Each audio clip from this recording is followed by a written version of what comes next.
Good evening guys. मेरा आज का जो लेक्चर होने वाला है क्लास 12 के केमिस्ट्री का चैप्टर 2। कभी कभी आपको कहें कि इस चैप्टर 1 भी हो चुका है मेरे दोस्त, लेकिन बिहार बोर्ड में अभी भी चैप्टर 2 ही के नाम से जाना जाता है। सॉल्यूशन, ठीक है ना, जिसको विलियन कहते हैं। यह विलियन जो सॉल्यूशन चैप्टर आपको केमिस्ट्री में पढ़ना है, ये काफी महत्वपूर्ण चैप्टर है आपके लिए। इसमें आपको वीवीआई लघुत्तरीय प्रश्न उत्तर लेके आए हैं, क्योंकि इस चैप्टर को ऑलरेडी हम पढ़ा चुके हैं, जिसमें आपको पूरे चैप्टर को हम एक वीडियो में डील किए हुए हैं, जिसको वन शॉट के नाम से जानते हैं। क्या वन शॉट, ठीक है ना।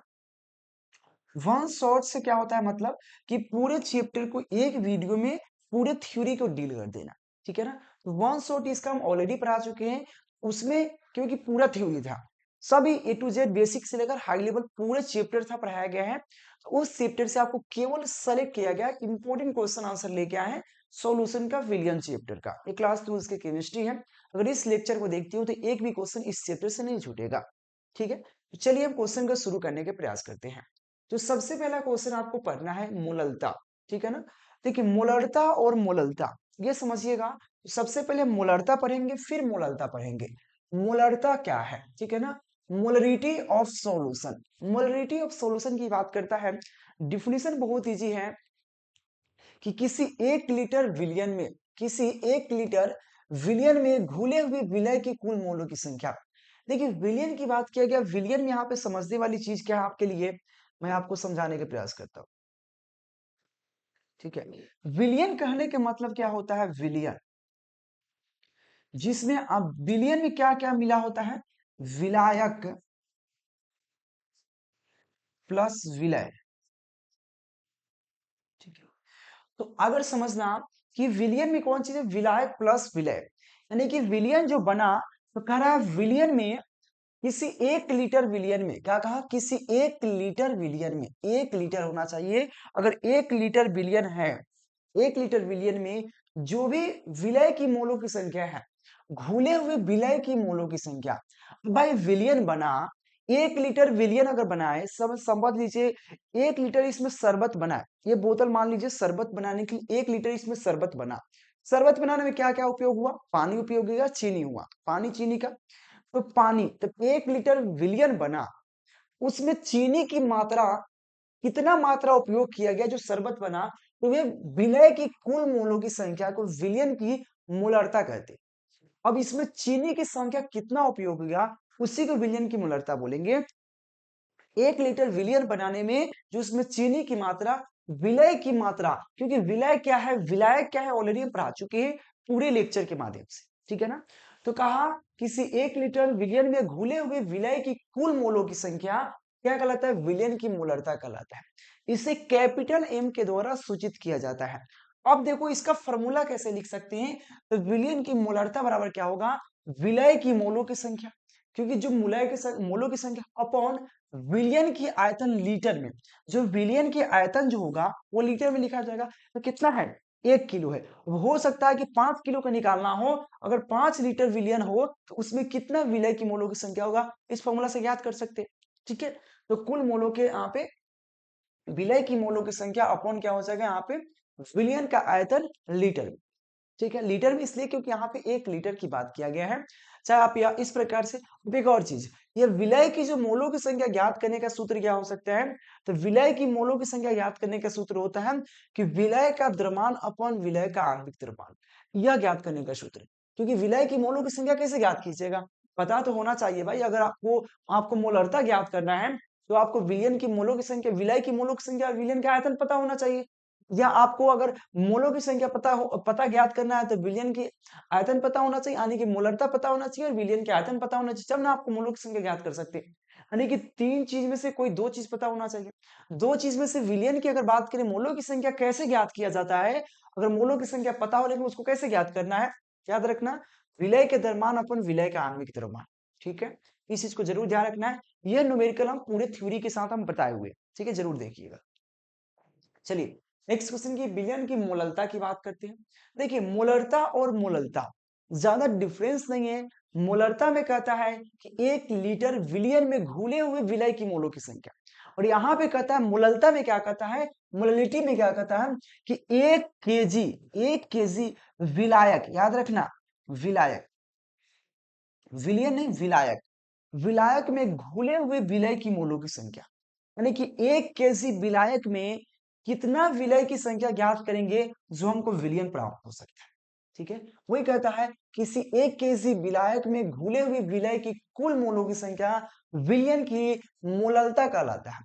इसे स्मॉल एम द्वारा सूचित करते हैं, क्योंकि देखो मोलरिटी और मोलालिटी दोनों एक ही चीज है, एम द्वारा सूचित होता है, लेकिन कैपिटल और स्मॉल पहचानने के लिए स्मॉल एम के द्वारा सूचित करते हैं मोललता को, क्या, मोललिटी को। तो मोललिटी को कैपिटल एम के द्वारा सूचित करते हैं। इसमें क्या है, किसी 1 केजी विलायक में, किसी 1 केजी पानी क्या होता है, विलायक, तो किसी 1 केजी पानी में घुले हुए विलय की मोलों की संख्या।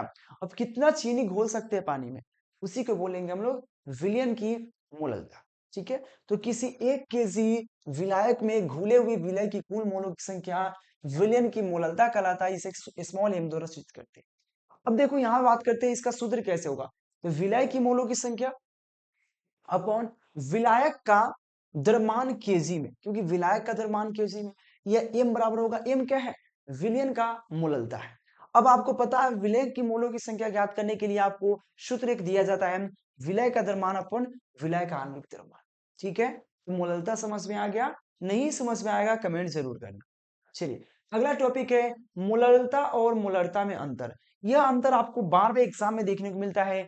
मोलरता और मोलरता में अंतर क्या क्या हो सकता है। सबसे पहले मोलरता की बात करें, मोलरता की बात करें, यह तो आपको पता है जो मोलरता होता है वो ताप पर निर्भर करता है। सबसे पहला बात है ताप पर क्या होता है, वो डिपेंड करता है, कौन, मोलरता। जबकि मोलरता टेम्परेचर पर डिपेंड नहीं करता, यह निर्भर ताप पर निर्भर नहीं होता है। मोलरता ताप पर डिपेंड होता है, जबकि मोलरता ताप पर डिपेंड नहीं करता है, निर्भर नहीं करता है। और यह ऑब्जेक्टिव में आपको पूछेगा कि कौन ताप से स्वतंत्र होता है। आपको ऑप्शन में देगा मोलरता, मोललता, उसके बाद आपको दे सकता है नॉर्मलता, फॉर्मलता। तो कौन सा मारिएगा, तो आप मोललता मारिएगा। आप पूछेगा कौन ताप पर निर्भर नहीं करता है या कौन ताप से स्वतंत्र होता है। क्वेश्चन 2-3 तरीका से पूछ सकता है कि कौन ताप पर निर्भर नहीं करता, कौन ताप से स्वतंत्र होता है, इस प्रकार से भी क्वेश्चन बोल देता है, तो मोललता ही होता है। सेकेंड पॉइंट क्या है, आपको पता है मोललता, मोलरता को कैपिटल एम द्वारा सूचित करते हैं, कैपिटल एम द्वारा सूचित करते हैं, जबकि मोललता को स्मॉल एम द्वारा सूचित करते हैं।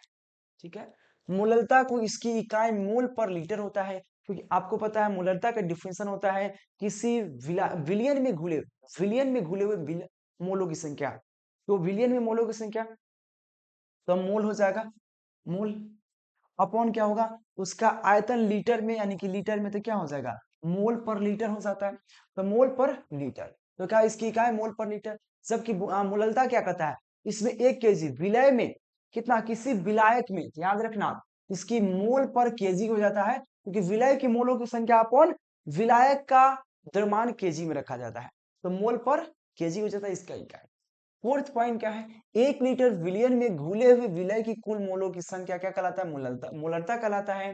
जबकि 1 केजी विलायक में घुले हुए विलय की कुल मोलों की संख्या विलयन की मोलरता कहलाता है। यह आपका अंतर हो गया जो आपके एग्जाम में पूछा जाएगा।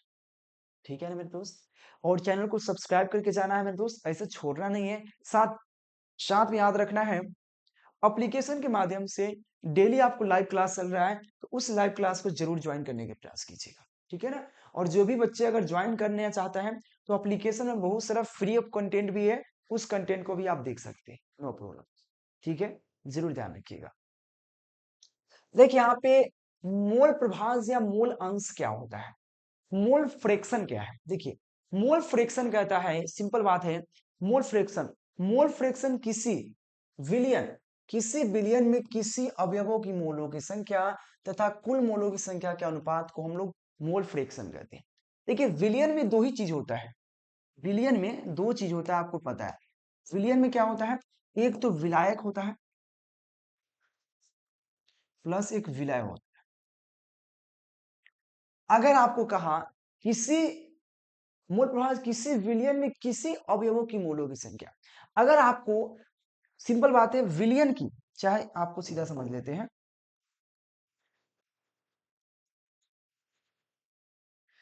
यहाँ पे विलायक का मोल प्रभाज अगर ज्ञात करना हो, मोल फ्रैक्शन, मोल प्रभाज या मोल अंश भी कह सकते हैं, मोल अंश या मोल ज्ञात करना हो तो क्या करिएगा, विलायक की मूल प्रभाज ज्ञात करना हो तो क्या कहता है, किसी अवयव के मोलों की संख्या, तो किसी में से विलायक के ले लिए तो क्या कहता है, मोलों की संख्या तथा कुल मोलों की संख्या, तो यहाँ पे क्या हो जाएगा, जिसका ज्ञात करना है तो विलायक की मोलों की संख्या, विलायक की मोलों की संख्या,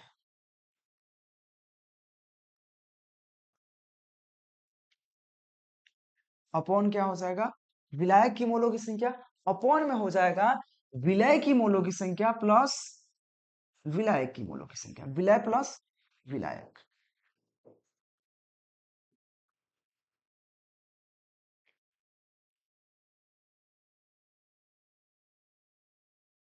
मैंने कहा समझिए कि यहाँ पे किसी विलयन में किसी अवयवों की मोलों की संख्या, किसी अवयव मतलब यहाँ पे विलय और विलायक कोई एक ही हो सकता है, तो विलय को मोलों की संख्या तथा कुल मोलों की संख्या को क्या बोलते, अनुपात को ही मोल प्रभाज बोलते हैं, इसे x द्वारा सूचित करते हैं। अगर आपको विलय की मोलों की संख्या ज्ञात करना हो तो विलय की मोलों की संख्या अपन विलय की मोलों की संख्या अनुपात रख देंगे तो हमारा विलय की मोलों की संख्या हो जाएगा। अगर यही बात अगर हमको विलयन का ज्ञात करना हो, विलय का ज्ञात करना हो, विलय का अगर मोल फ्रैक्शन ज्ञात करना हो, मोल फ्रैक्शन x द्वारा दर्शाते हैं, अगर हम इसको ज्ञात करना हो तो क्या होगा, विलय की मोलों की संख्या ऊपर रखेंगे, विलय की मोलों की संख्या क्या करेंगे, मोलों की संख्या, मोलों की संख्या अपन क्या होगा, विलय प्लस विलायक, विलय प्लस विलायक की मोलों की संख्या, हाँ या ना, यही तो करेंगे हम। तो याद रखना सिंपल वेस में है कि यहाँ पे किसी मोल प्रभाव जो होता है किसी विलयन में किसी अवयव के मोलों की संख्या अपॉन कुल मोलों की संख्या अनुपात जो होता है उसी को हम लोग मोल फ्रैक्शन मोल अंश बोलते हैं, इसे हम एक्स द्वारा सूचित करते हैं।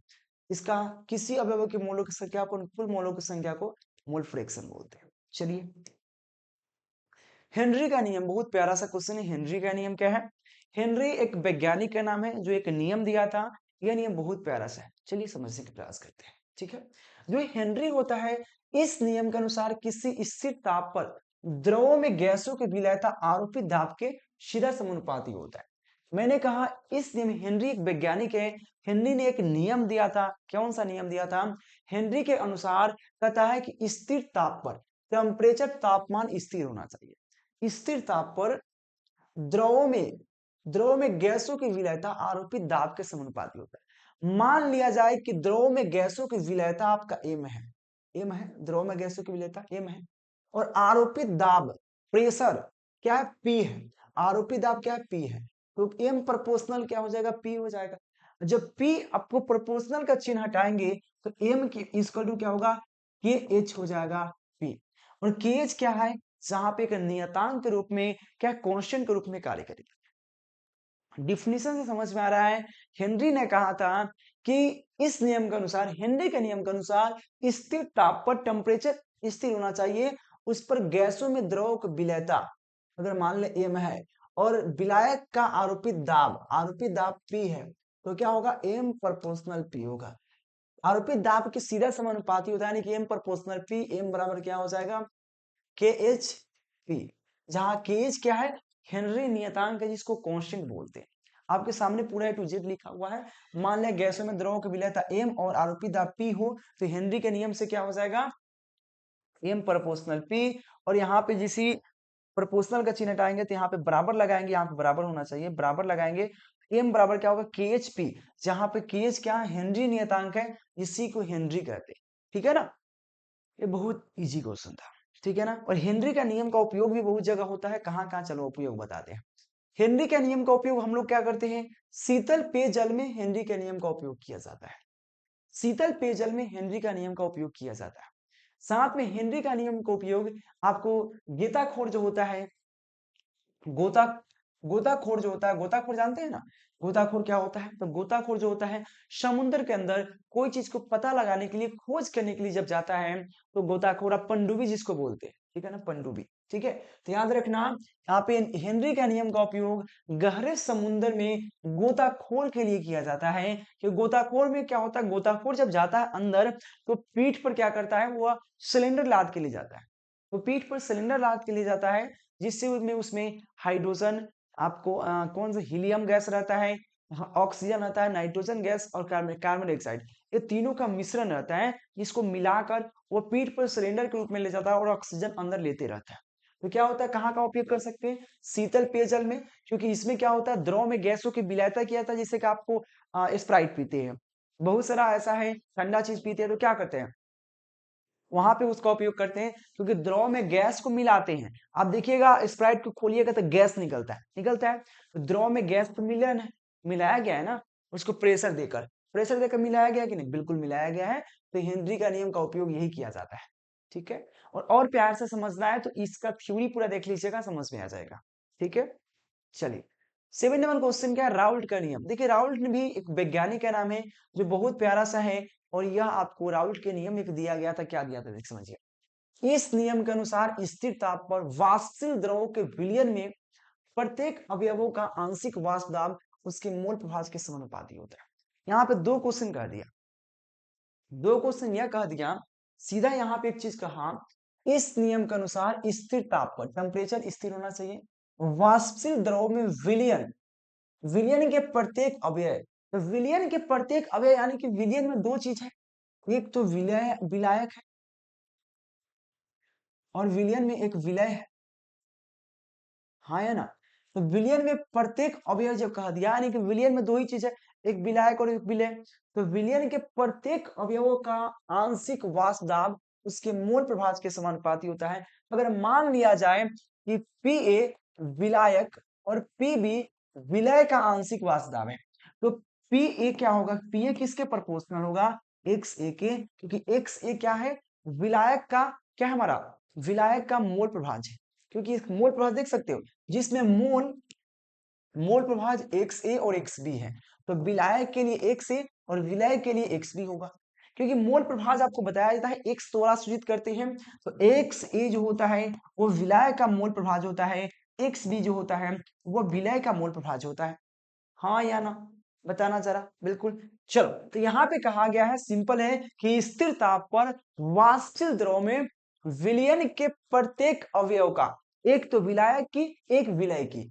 विलयन करने का मतलब दोनों हो गया, तो विलयन के प्रत्येक अवयवों का आंशिक वाष्प दाब जो होता है उसके मूल प्रभाव के समानुपाती होता है, यानी कि आपको सीधा समझ लीजिए, पी ए प्रोपोर्शन क्या होगा, एक्स ए होगा, और पी बी प्रोपोर्शन क्या होगा, एक्स प्रोपोर्शनल क्या होगा, समानुपाती क्या होगा, एक्स बी होगा।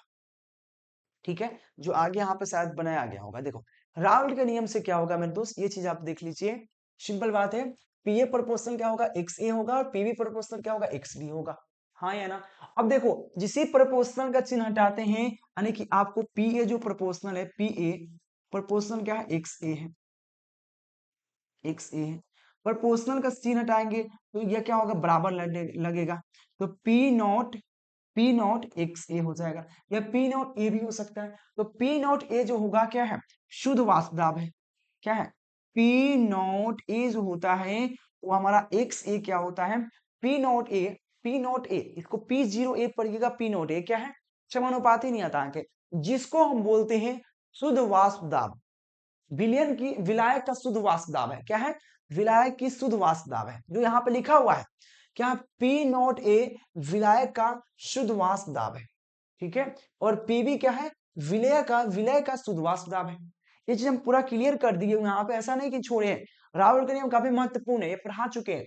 तो क्या होगा, पी ए बराबर क्या होगा, प्रोपोर्शनल का चिन्ह हटाएंगे, बराबर लगाएंगे तो पी नॉट ए लगेगा एक से, जहां पे पी नॉट ए क्या समानुपाती नियतांक है, जिसको हम लोग विलायक का क्या शुद्ध वाष्प दाब कहेंगे। उसी प्रकार से इस चीज में की बात करें तो पीबी क्या हो जाएगा, P naught B x B, और पी नोट बी क्या है, विलय का शुद्ध वाष्प दाब है, जिसको हम कांस्टेंट के रूप में उपयोग किए बराबर के लिए, यहाँ पे लिखा, जहां पे P naught A P naught B क्या है, विलय और विलय का शुद्ध वाष्प दाब है। ठीक है, आगे बढ़ते हैं, देखो अब विलयन में कुल वाष्प दाब कितना होगा, तो विलयन में कुल वाष्प दाब पी बराबर क्या होता है, P A plus P B, तो पी बराबर क्या होगा, पी नोट एक्स ए और P naught B x B, यही हमारा क्या हो जाएगा, कुल वाष्प दाब हो जाएगा विलयन में। ठीक है, यही राउल्ट के नियम कहता है, राउल्ट के नियम में दो चीज का उपयोग हुआ, कहता है कि स्थिर ताप पर वाष्पशील द्रव में विलयन के प्रत्येक अवयवों का आंशिक वाष्प दाब उसके मोल प्रभाव के समानुपाती होता है, यही राउल्ट के नियम कहता है। तो दोनों का अलग अलग याद किए, दोनों का बाद में कुल वाष्प दाब को जोड़ दिए, हमारा ज्ञात हो गया। ऐसे इसको और प्यार समझना है तो ऑलरेडी समझा चुके हैं। अगला टॉपिक है आदर्श विलयन क्या है, अनादर्श विलयन क्या है। देखिए जो राउल्ट के नियम का पालन करेगा आदर्श विलयन है, जो राउल्ट के नियम का पालन नहीं करे अनादर्श विलयन है। सिंपल बात है। क्या कहता है, वे विलयन जो सांद्रण और ताप के सभी परिस्थितियों में, वे विलयन जो सांद्रण और ताप की सभी स्थिति में, सभी परिस्थिति में अगर राउल्ट के नियम का जो पालन कर रहा है उसी क्या बोलेंगे, आदर्श विलयन, आइडियल सॉल्यूशन बोलेंगे। जो विलयन यानी कि वे विलयन जो सांद्रण और ताप की सभी परिस्थितियों में राउल्ट के नियम का पालन नहीं करता है, देखो यहाँ पे लिखा हुआ नहीं करता है, उसको अनादर्श विलयन कहते हैं।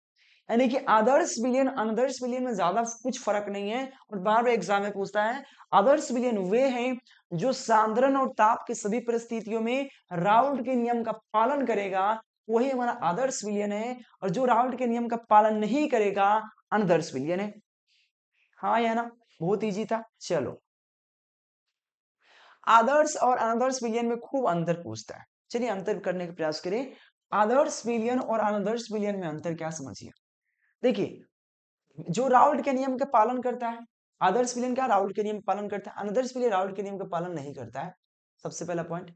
सेकेंड पॉइंट क्या, आदर्श विलयन क्या होता है, एंथैल्पी परिवर्तन का जो मान होता है वो शून्य होता है, जबकि अनादर्श विलयन में एंथैल्पी परिवर्तन का मान शून्य नहीं होता। आदर्श विलयन में एंथैल्पी परिवर्तन का मान शून्य होता है, जबकि अनादर्श विलयन में एंथैल्पी परिवर्तन का मान शून्य नहीं होता। ठीक है, चलिए थर्ड नंबर क्वेश्चन है कि आदर्श विलयन जो होता है उसमें आयतन परिवर्तन का मान शून्य होता है, जबकि अनादर्श विलयन में आयतन परिवर्तन का मान शून्य नहीं होता। क्या होता है, नहीं होता, इसमें भी नहीं होता। ठीक है, सिंपल बात है कि आदर्श विलयन राउल्ट के नियम का पालन करता है, अनादर्श विलयन राउल्ट के नियम का पालन नहीं करता है। आदर्श विलयन में आयतन परिवर्तन का मान शून्य होता है, अनादर्श विलयन में आयतन परिवर्तन का मान शून्य नहीं होता। आदर्श विलयन में एंथैल्पी परिवर्तन का मान भी शून्य होता है, जबकि अनादर्श विलयन में एंथैल्पी परिवर्तन का मान शून्य नहीं होता। ठीक है, चलिए ये सभी इंपॉर्टेंट क्वेश्चन था आपके लिए। 11 नंबर क्वेश्चन है अनुसंख्यक गुणधर्म क्या है। ये भी एग्जाम में खूब पूछता है, अनुसंख्यक गुणधर्म होता क्या है। देखो पीडीएफ नोट्स के नंबर आपको नीचे दिख रहा है, कंटेक्ट जरूर करना है, साथ में आप टेलीग्राम ज्वाइन कर लेना है। डेली आपको खुद पता है सुबह 8 से 9 हिंदी का क्लास, 9 से 10 मैथ का क्लास, और मैथ या बायोलॉजी रोटेट करके चलता है। और शाम को 6 बजे से क्लास स्टार्ट होता है, एक दिन फिजिक्स एक दिन केमिस्ट्री। और याद रखना 6 बजे से, जिसमें अगर 12 क्लास हो तो अधिकतम 6 से 7 फिजिक्स और 7 से 8 केमिस्ट्री चलता है। डेली का रूटीन है, या इस रूटीन को फॉलो जरूर कीजिएगा। ठीक है, अब बात करें अनुसंख्यक गुणधर्म होता क्या है। इस अनुसंख्यक गुणधर्म की बात करते हैं मेरे दोस्त, ये क्या है। देखिए अनुसंख्यक गुणधर्म विलयनों की वह भौतिक गुण है, अनुसंख्यक गुणधर्म विलयनों की वह भौतिक गुण है, भौतिक गुण है मेरे दोस्त याद रखना, भौतिक गुण है जो एक निश्चित आयतन में उपस्थित, एक निश्चित आयतन में उपस्थित विलय की कणों की संख्या पर निर्भर करता है। याद रखना विलय की कणों की संख्या पर, विलय क्या है, विलायक क्या है। जैसे एक शरबत पीते हैं, उस शरबत में दो चीज उपयोग होता है, एक चीनी एक पानी। तो चीनी जो हुआ विलय हुआ, पानी जो हुआ विलायक हुआ, दोनों मिलकर बना वो शरबत वो क्या होगा, जैसे कि देखिए चीनी प्लस पानी क्या बनेगा, विलियन बनेगा, आई मीन शरबत बनेगा, मान लेते हैं शरबत। ठीक है ना, यह चीनी क्या हुआ, विलय का काम किया, विलय जो कम मात्रा में उपयोग किया, प्लस पानी हुआ विलायक, इसको तो क्या बन गया, विलियन।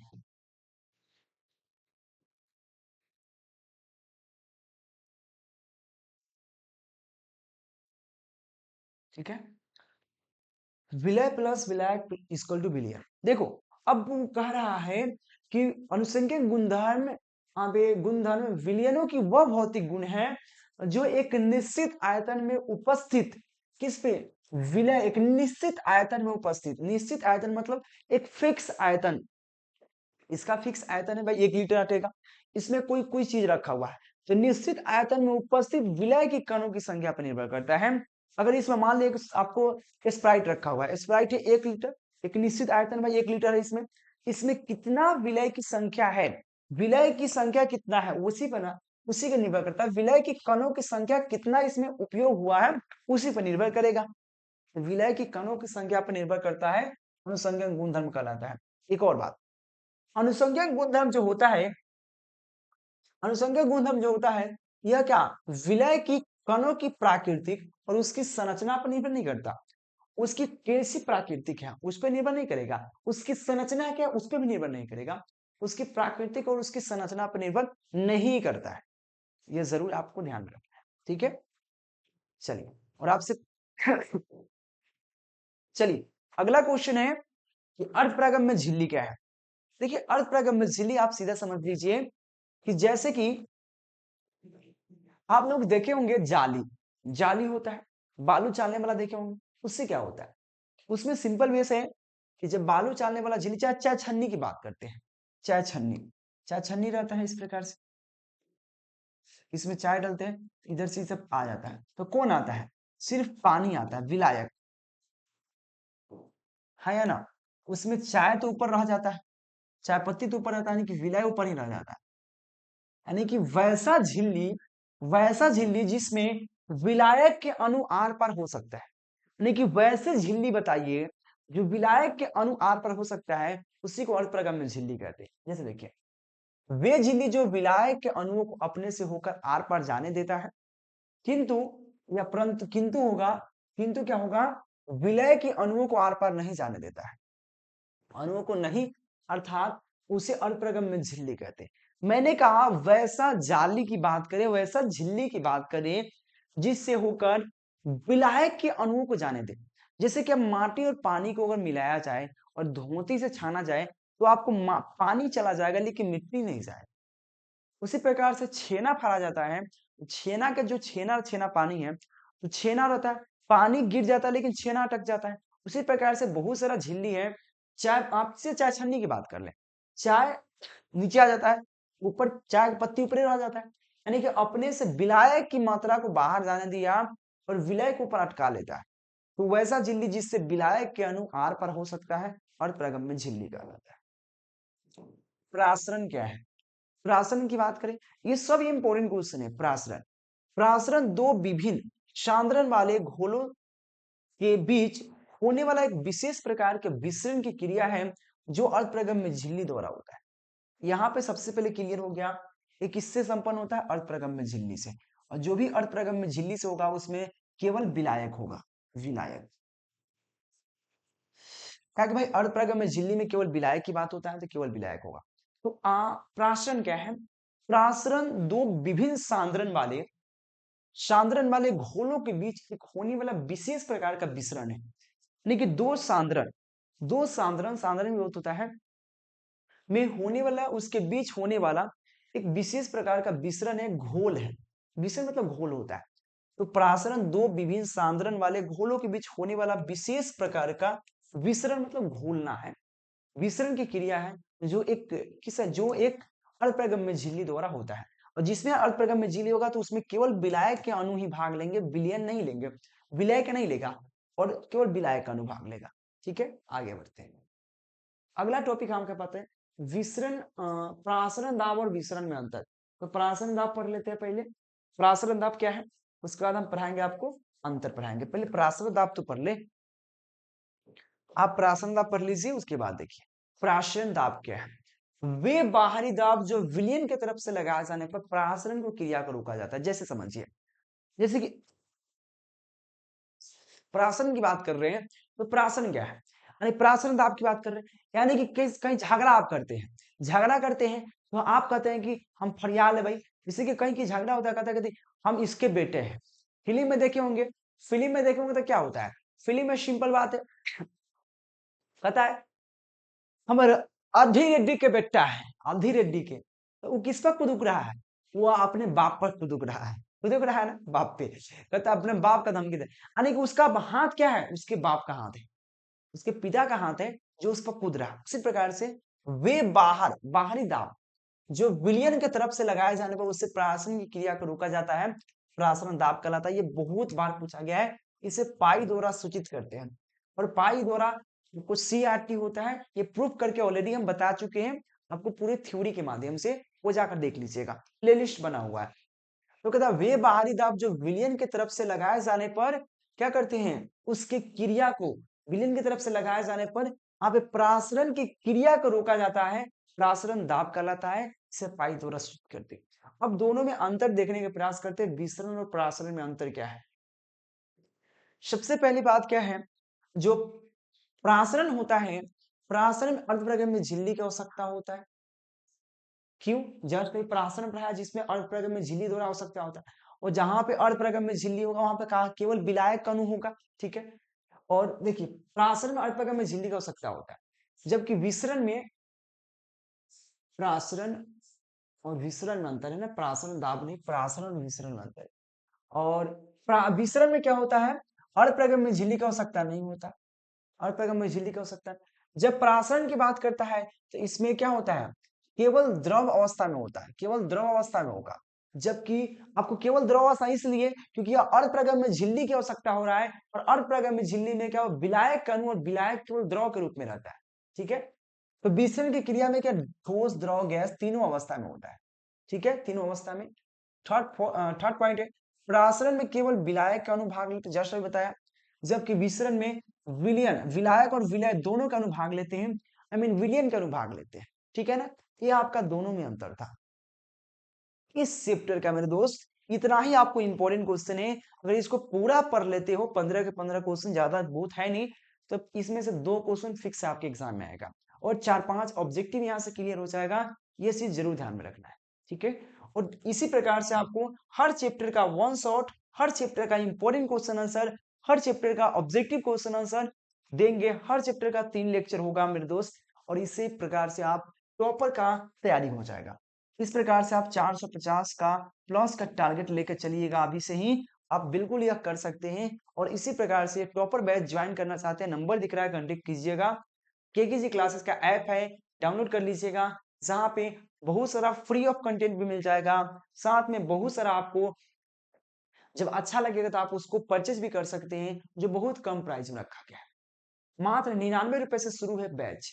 ठीक है, तो आप लोग ज्वाइन होने का प्रयास कीजिएगा, जिसमें आपको live classes, recorded video, PDF notes, test series A to Z आप मिल जाएगा। टेस्ट सीरीज का भी एक हमारा कोर्स है जिसको ज्वाइन कर सकते हैं। ठीक है ना, तो thank you watching for this video guys, मिलते हैं नेक्स्ट लेक्चर के नेक्स्ट वीडियो के साथ। बाय।